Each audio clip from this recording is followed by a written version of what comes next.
Michel W. Duguay.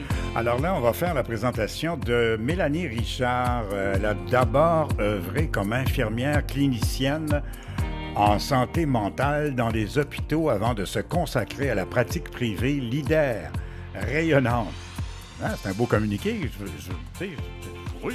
C'est bien, c'est bien une belle introduction. Leader rayonnante et inspirante, elle encourage les gens à développer leur propre leadership afin de développer leurs divers potentiels. Alors, Mélanie Richard, bonjour. Bonjour. Tu es une infirmière, clinicienne, psychothérapeute, coach, conférencière reconnue par l'Ordre des psychologues du Québec. Et tu as à cœur le bien-être des gens. Et ce matin, tu viens nous sortir de notre zone de confort. Oui, merci. C'est important, ça. Et je pense que toi-même, tu es sorti un peu de ta zone de confort. Effectivement, d'être ici, oui, ça me sort de ma zone de confort. On aime ça quand, tu sais, l'expression québécoise qu'on connaît tous, qu'on emploie de plus en plus, les bottines suivent les babines. C'est vrai. Tu as donné l'exemple. Tu donnes l'exemple de ce que tu enseignes. C'est magnifique, puis c'est un beau domaine, puis qui rejoint de plus en plus de gens. Hein? Il y a de plus en plus de gens concernés, hein, Mélanie? Bien, merci à vous deux pour l'invitation. Alors, Mélanie, tu dis que tu as eu peu de sommeil parce que tu étais énervée de venir ici. Oui, hein? Tout à fait. Ben En voyons. fait, j'ai fait de l'anxiété. Oui, j'étais stressée de m'en venir parce que c'est l'inconnu, puisque c'était la première fois. Venez parler de moi à la radio. J'adore faire des conférences, enseigner à l'université, il n'y a pas de problème, mais là, la radio, c'est une première. Parle-nous de ton livre, parce qu'il reste... OK, juste avant, est-ce qu'on peut avant. parler de l'Afrique du Sud? Ah, d'accord, Ton vas-y. voyage en Afrique du Sud? Oui, mon voyage en Afrique du Sud, justement, c'était de me sortir de ma zone de confort, avantage que ce que je savais déjà. Et j'ai voulu augmenter le processus à la vitesse grand V, pas juste faire des petits pas ici. Donc, c'est là que j'ai décidé d'aller dans la savane, en Afrique du Sud, dans un truc de survie, vivre des choses que j'ai jamais vécues. J'ai dormi dans une tente, partir un feu avec un couteau puis un flint, alors que j'avais jamais fait ça. J'avais peur des bébites. En fait, je suis allée vraiment all-in pour pouvoir sortir de ma zone de confort à tous les niveaux. T'avais même pas de briquet Starfrit?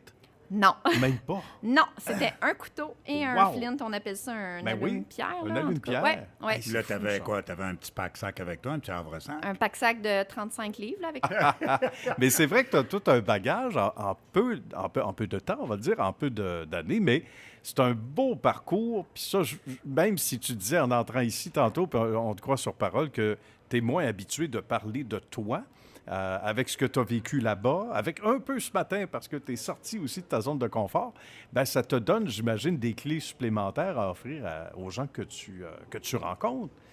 Hein, beaucoup?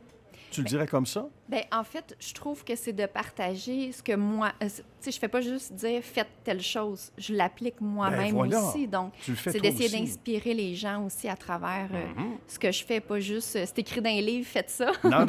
C'est vraiment partager de l'expertise, mais de l'expérience aussi. Puis, en fait, pour faire le parallèle aussi, bien, autant la chaîne YouTube que je partage des choses, c'est moi, je me vulnérabilise un peu. Puis aussi, dans le livre, c'est le but de ça aussi, là, en fait, de partager non seulement mon expertise, mais de mon vécu et du vécu aussi d'anciens clients qui témoignent. Donc, un mélange de tout ça. Puis aussi dans le but que ça inspire d'autres personnes et de voir que c'est possible. Et les gens se reconnaissent beaucoup, hein? Et c'est vrai dans le domaine des affaires, entre autres, pour ne nommer que ce secteur-là, en entrepreneuriat. Il y a des gens, des fois, qu'on rencontre, puis on dit « Wow, hey! J'ai vu tel... » Parce que j'ai le plaisir d'animer une émission à la télé où on valorise l'entrepreneuriat au Québec, puis il y en a plusieurs qui d'abord regardent nos émissions puis disent « Hey, tu as rencontré telle personne. » Je me suis reconnu à travers cette personne-là. Tu dois avoir ce genre de témoignage-là aussi. Tu devrais, Mélanie, t'en aller à Histoire de succès. Dans le show, il y a un show de TV à TVA qui s'appelle Histoire de succès. Oui, alors, Mélanie, donc, charismatique. Je pense que ça, c'est la première chose. Quand on te regarde, on voit que tu es charismatique, tu es soucieuse, tu as de l'écoute. Et... On peut terminer. Laisse-la répondre. Pour sortir de la zone de confort. Donc, on identifie notre défi à relever. Le deuxième, il faut savoir c'est quoi nos croyances limitantes. C'est quoi notre... Tu sais, quand je disais tantôt, notre cerveau nous joue des tours. C'est quoi mon cerveau va me dire? Tu sais, tantôt, tu disais, ah, mais là, tu sais, je vais-tu y parler? Vas-tu me rejeter la fille? Ou mon patron, je suis assez bon? Je vais-tu bien dire les choses?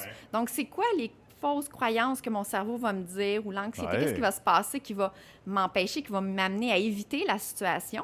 Et la troisième que je suggère, c'est d'avoir soit des amis, un proche qui va nous encourager à faire nos démarches, puis à y aller, puis à se rendre jusqu'au bout. Bon, ben on va conclure. On va aller On va aller conclure, sur oui. ma chaîne YouTube, Mélanie Richard. Je vais revenir en novembre pour vous parler de mon livre. Non, mais pour vrai, il faut que tu reviennes nous voir. Avec Comme tu vois, plaisir. c'est pas toujours sérieux ici. Oui. On se fait du plaisir, Mélanie, mais on est content que tu c'est sois venu qu'on- nous voir. On ne peut pas Merci. donner encore le titre de ton livre, c'est ça? Non, pas pour l'instant, OK. mais seulement à la maison d'édition. C'est avec Performance Édition. Donc, OK. Ça va sortir en novembre, juste avant le Salon du livre de Montréal.